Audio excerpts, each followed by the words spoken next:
Shalom semuanya. Shalom.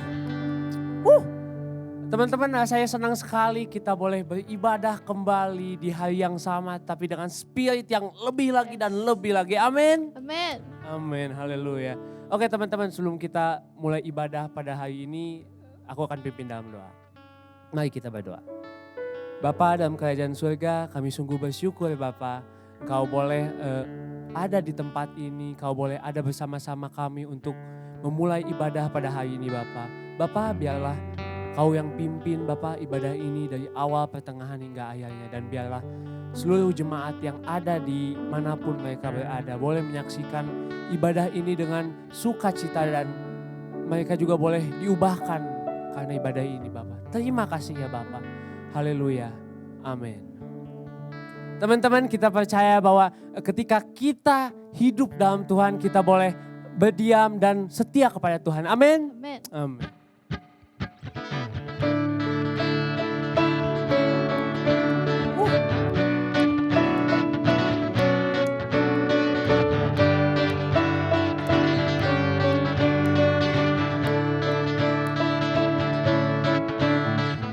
Ajarku berdiam dekat di hatimu, di sana ku berpaling, temukan cintamu.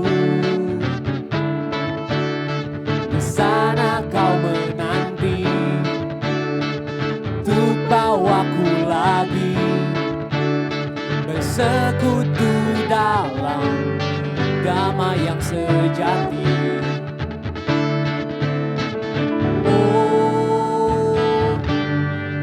Dambah hadirmu, oh inilah rinduku, hidupku hanyalah untukmu, segenap hatiku kabur akan kebaikanmu, dan nafasku menceritakan kasih-Mu. Ajarku berdiam dekat di hati-Mu.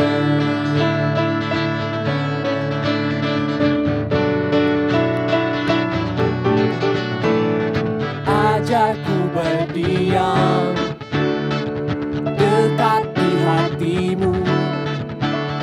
Di saat ku berpaling, temukan cintamu. Oh, di sana kau menanti, untuk bawaku lagi, sekutu dalam damai yang sejati. Oh, ku dambah hadirmu.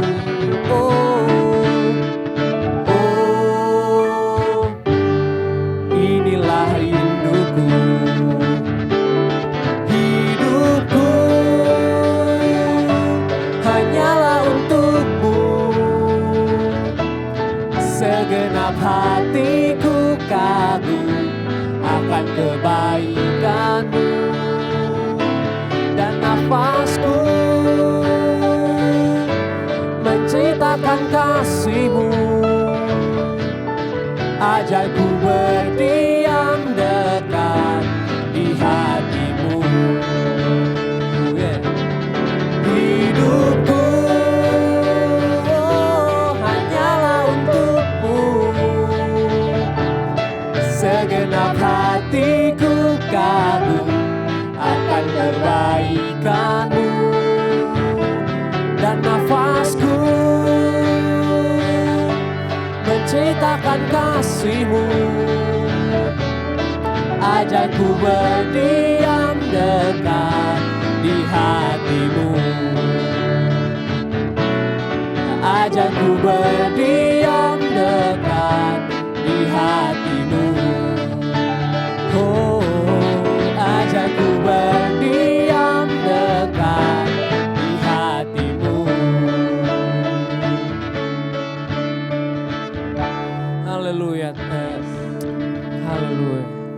Oke teman-teman, tiba saatnya waktu ini kita boleh bersiap untuk mendengarkan firman Tuhan.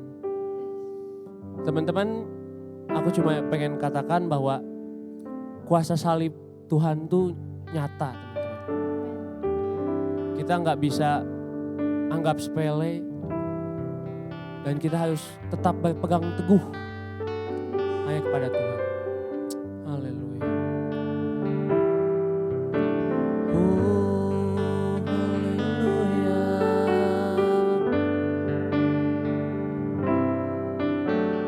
Hanya Kau Tuhan di hidupku.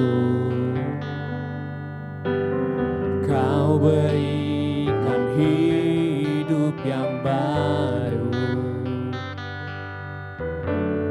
Darah-Mu menyucikan, pulihkan hatiku. Ku nyatakan Kaulah segalanya. Engkaulah sumber pengharapan. Kuasa-Mu sanggup menyembuhkan. Jiwaku pun berserah hanya kepadamu. Yesus, Kaulah segalanya. Karena salib-Mu ku hidup. Karena salib-Mu ku menang. Engkau yang berkuasa, sanggup untuk menyekukan mujizat-Mu di hidupku. Haleluya. Hanya Kau Tuhan di hidupku. Kau berikan hidup yang baru. Darah-Mu menyucikan, pulihkan hatiku. Ku nyatakan Kaulah segalanya. Engkaulah sumber pengharapan. Kuasa-Mu sanggup menyembuhkan. Jiwaku pun berserah hanya kepadamu. Yesus, Kaulah segalanya. Karena salib-Mu, karena salib-Mu ku hidup. Karena salib-Mu ku menang. Engkau yang berkuasa, sanggup untuk melakukan mujizat-Mu. Karena salib-Mu ku hidup. Karena salib-Mu ku menang. Engkau yang berkuasa, sanggup untuk melakukan mujizat-Mu di hidupku.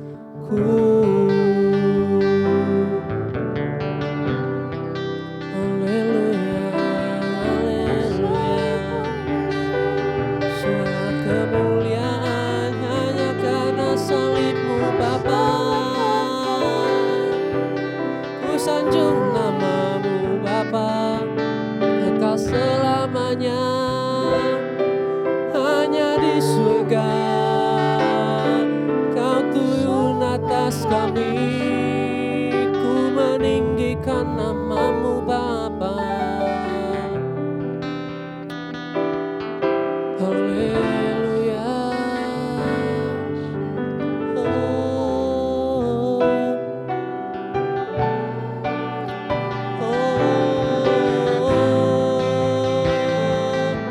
Nama Yesus, haleluya.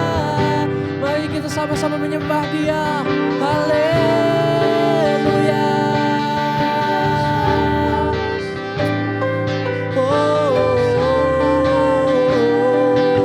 Hadirat-Mu nyata, hadirat-Mu nyata bagi kami, bagi setiap kami. Kau mengubahkan kami. Haleluya, haleluya. Ku muliakan puji nama-Mu selalu. Ku agungkan nama-Mu Bapa. Haleluya. Kuasa-Mu dahsyat ya Bapa. Kuasa-Mu Yesus. Oh, haleluya, haleluya, haleluya. Karena salib-Mu ku hidup, karena salib-Mu ku menang. Engkau yang berkuasa, sanggup untuk melakukan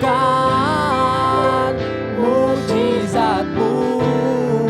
Karena salib-Mu aku hidup, karena salib-Mu ku menang.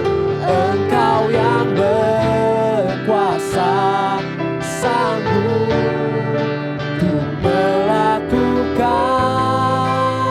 mujizat-Mu di hidupku.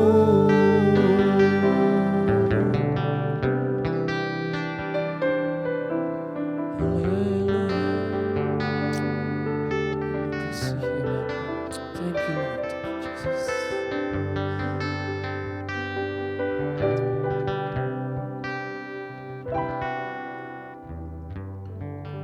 Tuhan, terima kasih buat kesempatan kali ini Tuhan, di mana kami boleh sama-sama beribadah online lagi Tuhan. Kami bisa mendengarkan firman-Mu kembali Tuhan. Itu satu anugerah yang luar biasa buat hidup kami. Dan biarlah Tuhan lewat pemberitaan firman kali ini Tuhan, para penonton ibadah YouTube bisa terberkati. Biarlah Tuhan hamba-Mu juga bisa menyampaikan firman-Mu dengan baik. Terima kasih Tuhan, terima kasih Yesus. Hanya dalam nama-Mu kami ucap syukur. Amin. Shalom buat semua teman-teman. Saya sangat excited karena mendengar bahwa talk show yang Youth adakan sangat diresponi dengan baik. So di bulan Juli ini kita mau sama-sama follow up tentang hal praktis yang seringkali dianggap hanya sekedar kewajiban orang percaya. Kita sebenarnya tidak tahu betul makna sesungguhnya dan kenapa kita lakukan hal itu. Mungkin kalau di talk show kita bahas tentang baca firman, penyembahan, doa, dan sebagainya gitu. Banyak sekali teman-teman. So harapannya kita mau sama-sama belajar benar-benar tahu makna sesungguhnya dari apa yang kita lakukan dan kenapa kita melakukan hal itu. Khususnya di firman kali ini saya akan berfokus membahas tentang esensi dalam menghidupi firman Tuhan.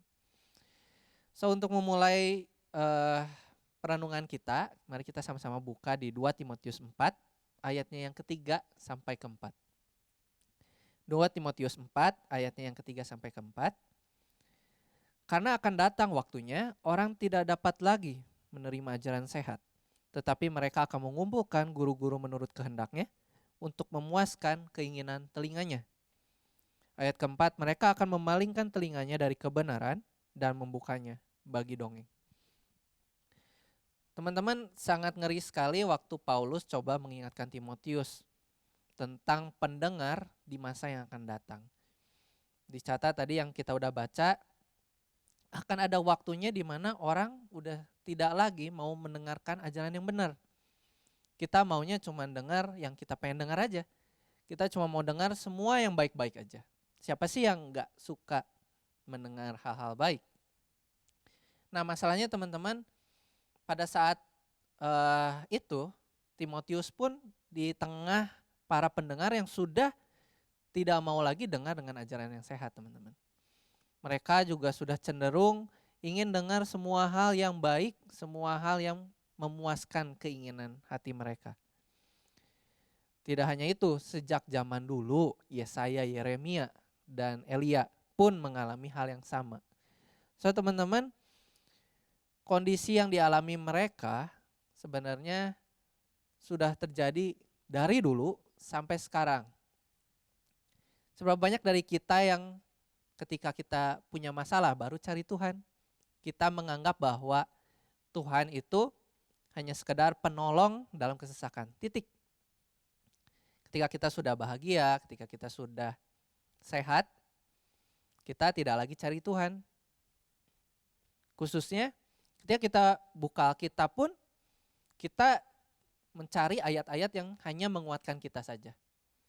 Nah kalau kalian sering buka TikTok, maka kalian sering menemui bahwa orang-orang melakukan keromantisannya terhadap pasangannya dengan mengatakan Filipi 1 ayat 3. Aku mengucap syukur ketika setiap kali aku mengingat engkau. Kan so sweet. Padahal sebenarnya Alkitab ini tujuannya bukan ke situ gitu. Kita menyalahgunakan isi Alkitab. Nah itulah problem yang kita hadapi saat ini teman-teman. Kita ya secara daging gitu, susah sekali untuk coba terus bertahan dan konsisten dalam membaca Alkitab. Nah teman-teman, kenapa kita seringkali tidak suka sih baca Alkitab? 2 Timotius 3 ayat 16 mengatakan bahwa firman Tuhan sebenarnya ditujukan untuk mengajar, menyatakan kesalahan, memperbaiki kelakuan dan mendidik orang dalam kebenaran. Itulah sebabnya kenapa ketika kita mau coba baca Alkitab, kita rasanya gak nyaman banget nih. Karena ketika kita mau coba dekat sama Tuhan, rasanya firman Tuhan yang saya baca kok kayak apa ya istilahnya, mengajar mendidik seperti orang tua gitu. Saya udah sempat singgung ini di talk show. Dan kita yang belum dewasa secara rohani akan berpikir seperti ilustrasi berikut. Bayangkan kita ada di suatu taman, kita adalah seorang anak kecil di suatu taman yang di sekeliling kita dipenuhi dengan pagar. Tentu kita akan berpikir kenapa pagar ini membatasi saya? Saya kan pengen main yang di lapangan yang luas, saya pengen keluar melebihi batas pagar itu.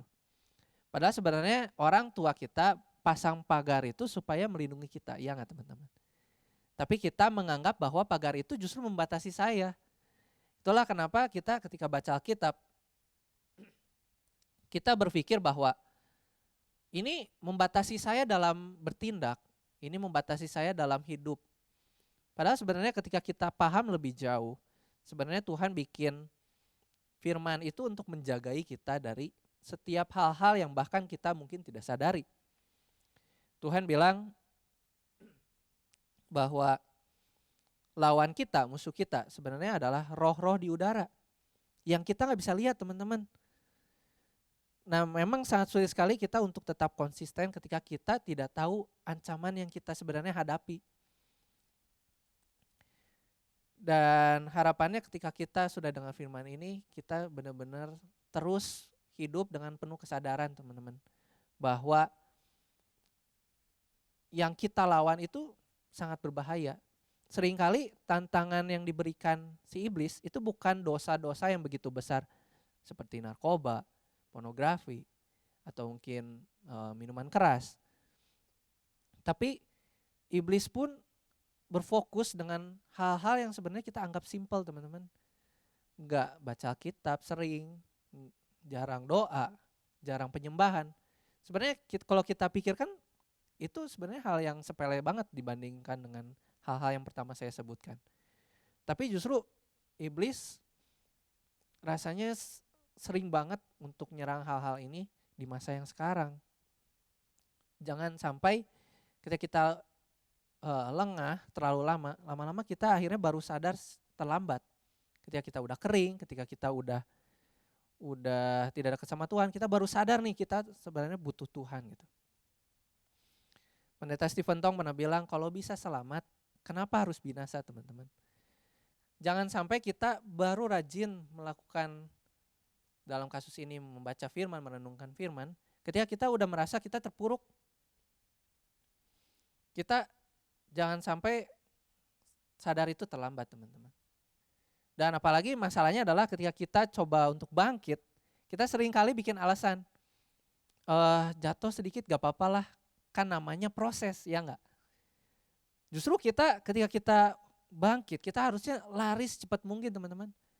Kalau kita jatuh dalam dosa aja kita lari ke dosanya begitu cepat. Masa sekarang kita balik sama Tuhan, kita larinya lambat atau bahkan berjalan gitu teman-teman. Nah kemudian kalau gitu untuk apa sih kita perlu merenungkan firman? Seringkali kita gak ngerti itu. Yohanes 1 ayat 1 berkata bahwa firman itu adalah Allah. Pada mulanya adalah firman, firman itu bersama dengan Allah dan firman itu adalah Allah. Artinya adalah ketika kita baca Alkitab sebenarnya kita melakukan proses untuk mengenal Tuhan lebih dalam. Kita baca Alkitab dengan tujuan bahwa kita mau kenal Tuhan lebih jauh. Nah kenapa kitab Ester begitu menarik? Tentu kalian udah sering dengar banget gitu bahwa di kitab Ester sama sekali tidak ditulis tentang Tuhan. Itulah sebabnya orang-orang berusaha cari di mana nih Tuhan di kitab Ester. Dalam tindakan, dalam peristiwa seperti apa di kitab Ester, Tuhan itu turut campur. Itulah yang bikin kitab Ester menarik karena tidak ada Tuhan di situ. Padahal sebenarnya ada, cuman tidak ditulis saja gitu. So itulah kenapa alasan kita merenungkan firman. Kita berusaha untuk mau kenal Tuhan lebih jauh lagi. Jangan sampai alasan kita malas baca Alkitab teman-teman adalah sebenarnya karena kita gak sungguh-sungguh pengen kenal Tuhan kita. Padahal dia udah rela mati buat kita, dia udah baik banget sama kita. Kenapa kita masih susah sekali untuk mau coba kenal Tuhan? Biasakan untuk terus punya mindset ketika baca Alkitab, mana nih Tuhan? Siapa dia? Karakternya apa? Seringkali kita baca Alkitab itu untuk diri kita sendiri. Kita baca, aduh Tuhan aku teh lagi sedih, aku teh lagi punya banyak masalah, Tuhan mau ngomong apa sama aku? Seringkali Tuhan menjawab doa kita dengan jawaban aku. Kita mencari solusi yang dari dia, padahal sebenarnya solusinya adalah dia. Makanya teman-teman, ayo coba terus untuk belajar ketika baca Alkitab, menundukkan hati, cari Tuhan. Saya percaya dan saya sangat yakin bahwa ketika kita cari Tuhan, maka solusi dari setiap permasalahan dan setiap pergumulan kita akan datang sendiri kok. Itu adalah berkat yang dikasih sama Tuhan buat kita ketika kita udah mengenal Tuhan lebih jauh lagi. Terus gimana sih cara praktis beneran gitu untuk kita bisa menghidupi firman? Sebenarnya kita udah tahu itu gitu. Tapi sayangnya seringkali apa yang kita tahu itu cuma mentok di akal sehat kita aja. Hal itu cuma mentok di pengetahuan kita. Kita nggak praktekkan itu. Pada talk show saya udah sempat singgung bahwa jangan sampai hal praktis yang sudah disampaikan itu tetap hidup sebagai teori. Karena sebenarnya hal praktis itu menjadi benar-benar praktis ketika kita benar-benar lakuin itu teman-teman. Sebenarnya langkahnya sangat gampang. Kita berusaha untuk coba pertama baca dulu. Dan setelah baca kita coba untuk renungkan firman itu. Dalam arti kita benar-benar baca ulang, kita berusaha pikirin bagaimana kondisi dan peristiwa dari ayat yang kita baca. Nah kita coba cari Tuhan mau ngomong apa di situ. Tuhan seperti apa di situ. Ketika kalian mungkin mentok nih, kok rasanya gak ngerti dengan ayat itu. Kita punya komunitas teman-teman. Jangan sampai struggle sendiri. Kita punya banyak teman kok. Atau mungkin tanya kakak pembina kalian, tanya pada majelis atau orang-orang yang mungkin sudah lebih tahu dari kita untuk diskusi nih. Jadi jangan sampai kita menyerah ketika kita berjuang sendiri, padahal sebenarnya kita punya banyak bala bantuan untuk kita bisa lebih dewasa lagi di dalam Tuhan. Terakhir sebagai final step, lakukan dan bagikan itu gitu teman-teman. Jangan sampai berkat yang kita terima itu hanya mentok di kita dan teman-teman kita di luar sana gak tahu itu.